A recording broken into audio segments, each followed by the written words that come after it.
রেখো মা দাসের মনে, এ মিনতি করি পদে, সাধিতে মনের সাধ ঘটে যদি পরমাদ, মধুহীন করোনা গো তব মন কোকনদে।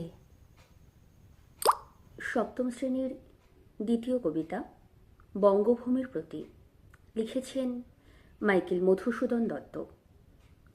মধুসূদন দত্তের দ্বিশতবর্ষ চলে গেল 2024 সালে। এবারেই এত বছর পরেও 200 বছর আগে জন্মানো একজন কবির লেখা আমরা আজও পাঠ্যপুস্তকে পড়ছি। এ কিন্তু সত্যিই কালোত্তীর্ণ হওয়া। এই বঙ্গভূমির প্রতি কবিতাটি বুঝতে হলে আমাদের আগে মধুসূদন দত্তের জীবন সম্বন্ধে একটু জেনে নিতে হবে। মধুসূদন দত্ত কলকাতায় জন্মগ্রহণ করেছিলেন অত্যন্ত ধনী একটি পরিবারে, বাবা রাজনারায়ণ দত্ত, এবং ছোটবেলায় এতটাই বিলাস বৈভবের মধ্যে তার জীবন কাটত যে তাকে নিয়ে নানা গল্পকথা প্রচলিত। আমরা সুনীল গঙ্গোপাধ্যায়ের সেই সময় বা প্রথম আলো পড়লে এরকম নানা গল্প জানতে পারি, যেমন মধুসূদন মাঝে মাঝে বাবার কাছে নানান দুর্লভ জিনিসের আবদার করতেন এবং বাবা সেটা যেভাবেই হোক খুঁজে ঠিকই এনে দিতেন। মধুসূদন দত্ত প্রথম জীবনে চাইতেন ভীষণভাবে ইংরেজি ভাষায় কাব্য রচনা করতে। প্রেসিডেন্সি কলেজে যখন তিনি পড়ছেন, তৎকালীন হিন্দু কলেজ, তার একজন প্রফেসর ছিলেন রিচার্ডসন। রিচার্ডসনকে দেখে মধুসূদন দত্তের ইংরেজি সাহিত্যের প্রতি আগ্রহ, এবং তিনি চাইতেন যে বায়রন, শেলি, কিটস এদের মতো জগৎবিখ্যাত কবি হবেন তিনি। তখন মোটেই বাংলা ভাষায় কাব্য রচনার কথা ভাবছেন না। এই ইংরেজি সাহিত্যে কৃতিত্ব লাভ করবার জন্যই তার বিদেশ যাওয়ার, বা আরও স্পষ্ট করে বললে বিলেত যাওয়ার ভীষণ একটি চেষ্টা ছিল, এবং বাড়ির অমতেই খানিকটা জোর করে খ্রিস্ট ধর্ম গ্রহণ করে তিনি বিলেত গেলেন। কিন্তু বিলেতে গিয়ে বুঝতে পারলেন যে তিনি যা ভেবেছিলেন তা হচ্ছে না। তিনি ভেবেছিলেন তিনি ইংরেজি ভাষায় লিখে জগৎ বিখ্যাত হবেন, কিন্তু লোকে তার লেখা তেমনভাবে গ্রহণ করছে না, এবং তখন তার যথেষ্ট অর্থাভাব। তারপর কালক্রমে সেখানে ব্যর্থ জীবন ছেড়ে বিদ্যাসাগরের সহায়তায় তার ভারতে ফিরে আসা। এই কবিতাটা বঙ্গভূমির প্রতি মাইকেল মধুসূদন দত্ত লিখেছিলেন তার প্রবাস জীবনে, অর্থাৎ বিদেশে থাকাকালীন। আমরা এবার কবিতাটা পড়ব এবং বাকি কথা কবিতাটা পড়তে পড়তে আলোচনা করা হবে। মাই native land, good night, Byron. কবিতার শুরু হচ্ছে বায়রনের লেখা। বায়রনের পুরো নাম লর্ড বায়রন। তার লেখা একটি ছোট্ট পংক্তির মাধ্যমে, মাই নেটিভ ল্যান্ড। এই নেটিভ ল্যান্ডই কিন্তু বাংলায় জন্মভূমি। Good night.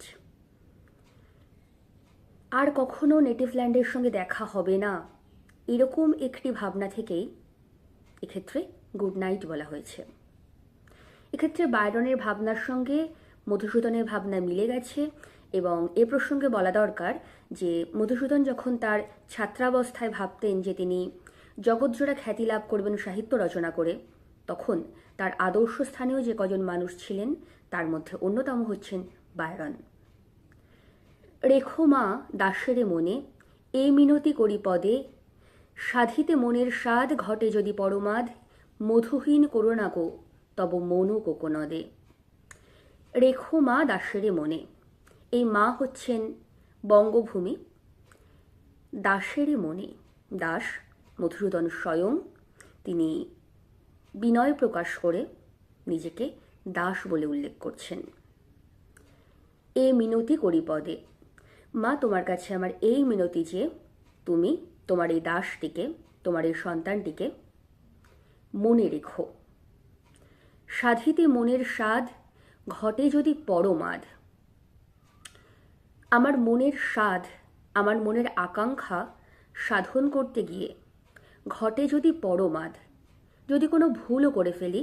পরমাদ প্রমাদ থেকে এসেছে, প্রমাদ মানে ভুল। যদি আমার মনের আকাঙ্ক্ষা পূরণ করতে গিয়ে আমি কোনো ভুলও করে ফেলি, মধুহীন করোনা গো তব মন কোকনদে। এক্ষেত্রে কবির মনের আকাঙ্ক্ষা কী ছিল? তিনি চাইতেন যে তিনি বাংলা ভাষায় কাব্য রচনা করবেন না, তিনি এই দেশে থাকবেন না, তিনি বিদেশে গিয়ে ইংরেজি ভাষায় কবিতা রচনা করে গোটা পৃথিবীতে বিখ্যাত হবেন। এই ছিল তার মনের স্বাদ, কিন্তু এটা যখন তিনি সাধন করতে গেলেন তখন তো ভুলই হলো, তখন তিনি কাঙ্ক্ষিত ফল পেলেন না।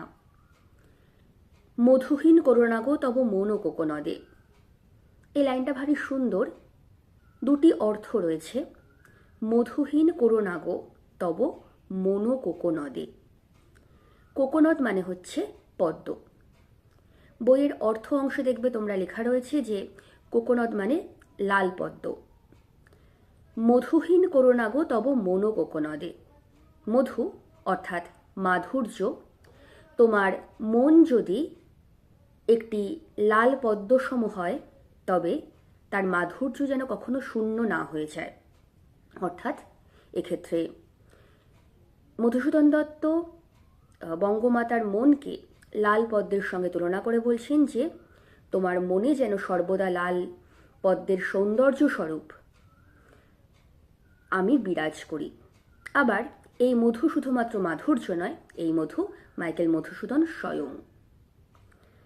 প্রবাসে দৈবের বসে জীব তারা যদি খসে, এ দেহ আকাশ হতে নাহি খেদ তাহে। প্রবাসে দৈবের বসে, প্রবাসে অর্থাৎ বিদেশে, দৈব অর্থাৎ ভাগ্য বসে, জীব তারা যদি খসে। যেমন আকাশ থেকে তারা খসে পড়ে, তেমন যদি দেহকে আকাশের সঙ্গে তুলনা করি আর সেই দেহ আকাশ থেকে যদি জীবনরূপ তারা খসে পড়ে, অর্থাৎ আমার মৃত্যুও হয়, তাতে আমার কোনো খেদ নেই। জন্মিলে মরিতে হবে, অমরকে কোথা কবে, চিরস্থির কবে নীর হায়রে জীবন নদে। জন্মিলে মরিতে হবে, খুব সত্যি কথা, মানুষ অমর নয়। এই দুটি লাইন আমরা আরও বিভিন্ন জায়গায় অনেক সময় রচনা লেখার সময় বারবার ব্যবহার করেছি। জন্মিলে মরিতে হবে, অমরকে কোথা কবে। পরের লাইনটাও ভারী সুন্দর, চিরস্থির কবে নীর হায়রে জীবন নদে। জীবন যদি একটি নদী হয়, নদীর জল যেমন সবসময় বহমান, কখনোই স্থির থাকে না, তেমনি জীবনেও তার প্রবাহ কখনো স্থির থাকে না, জীবন তার নিজের বেগে বয়ে চলে। তেমনি এই জন্ম থেকে মৃত্যু পর্যন্ত জীবনের যে প্রবাহ তা তো থামবে না। সুতরাং যখন জন্মেছি মৃত্যু তো অবশ্যম্ভাবী, তাতে আমার কোনো দুঃখ নেই। কিন্তু যদি রাখো মনে নাহি মা ডোরির সমনে, কিন্তু যদি মা বঙ্গভূমি আমায় মনে রাখে তাহলে আমি সমনকেও ভয় করি না। সমন অর্থাৎ যমদূত, তাকে আমরা সমন বলে উল্লেখ করি। সমন এক্ষেত্রে মৃত্যু পরোয়ানা। মা যদি আমাকে মনে রাখেন তাহলে আমি মৃত্যু পরোয়ানাতেও ভীত হই না। মক্ষিকাও গলে না গো পড়িলে অমৃত হ্রদে। যদি অমৃত হ্রদে, অমৃতপূর্ণ হ্রদের মধ্যে একটি মাছি পড়ে যায় তাহলে যেমন সে ধন্য হয়, তেমন করেই আমায় যদি মা মনে রাখেন আমি তাতেই ধন্য হয়ে যাব। সেই ধন্য নরকুলে লোকে যারে নাহি ভুলে। ভারী সুন্দর কথা। তোমরা ছোটবেলায় একটি কবিতায় পড়েছিলে যে আপনারে বড় বলে বড় সে নয়, লোকে যারে বড় বলে বড় সেই হয়। সেই কথাটাই, সেই ধন্য নরকুলে লোকে যারে নাহি ভুলে। নরকুল অর্থাৎ মানব জগতে, মানব কুলে, মানব সমাজে সেই ধন্য, লোকে যাকে ভোলে না। যে নিজে নিজেকে নিয়ে বড়াই করে, নিজে নিজেকে বড় বলে, সে তো বড় নয়। যার নাম মানুষ মনে রাখে সেই হচ্ছে, তারই জীবন এক্ষেত্রে ধন্য। তারা কারা? যেমন ধরো রবীন্দ্রনাথ ঠাকুর, যেমন ধরো আইজাক নিউটন, যেমন ধরো আইনস্টাইন, যেমন ধরো মাইকেল মধুসূদন দত্ত। শুরুতেই বলছিলাম যে তার জন্মের 200 বর্ষ পেরিয়ে গেছে, তারপরেও আমরা তার নাম মনে রাখছি, তাকে নিয়ে আলোচনা করছি, তার লেখা কবিতা পড়ছি। অতএব তিনি অবশ্যই বঙ্গমাতার এবং বঙ্গভূমির সমস্ত মানুষের মনে রয়ে গেছেন। তিনিও নরকুলে ধন্য। মনের মন্দিরে সদা সেবে সর্বজন, এবং সেই মানুষটাই তো ধন্য যাকে অন্য সবাই মনে রাখে এবং মনের মন্দিরে সবসময় তার কথা সবাই মনে করে। তার কথা মনে করাটাই এক্ষেত্রে সেবা করা। সেবে সর্বজন, মানে সেবা করে সর্বজন, সেবা এক্ষেত্রে তাকে মনে রাখা। কিন্তু কোন গুণ আছে যাচিব যে তব কাছে, হেন অমরতা আমি, কহ গো শ্যামা জন্ম দে। কিন্তু এই যে এত বড় একটা কথা সবাই আমায় মনে রাখবে, কিভাবে আমি চাইব এইটা? আমার এরকম কোন গুণ আছে? যাচিব মানে চাইব, যাঞ্চা করিব, চাইব। হেন অমরতা আমি, কহ গো শ্যামা জন্ম দে। এক্ষেত্রে কবি জন্মভূমিকে, মাতৃভূমিকেই শ্যামা বলে উল্লেখ করছেন। জন্ম দে, জন্মদাত্রী থেকে জন্ম দে, এরকম অমরতা আমি কি করে চাইব?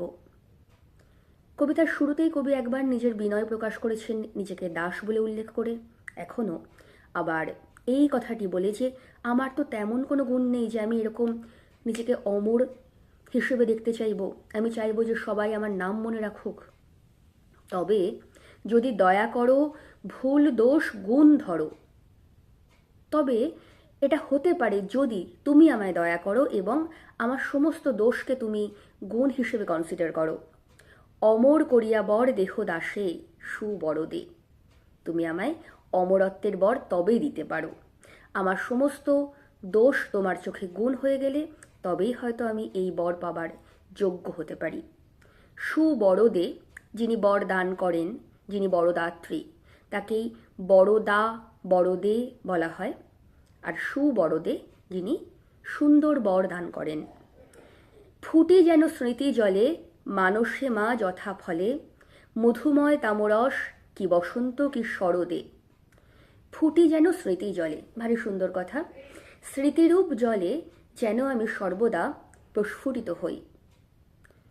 কিরকম? মানসে মা যথা ফলে, মধুময় তামরস কি বসন্ত কি শরদে। যেমন করে জলে পদ্মফুল ফোটে, তেমন করেই যেন তোমার স্মৃতিতে সর্বদা আমি ওই পদ্মের মতোই, তামরস হচ্ছে পদ্ম, পদ্মের মতোই যেন আমি বিরাজ করতে পারি। যে কোনো ঋতু নির্বিশেষে, বসন্ত হোক বা শরৎ, আমি যেন তোমার স্মৃতিতে সর্বদা বিরাজ করতে পারি।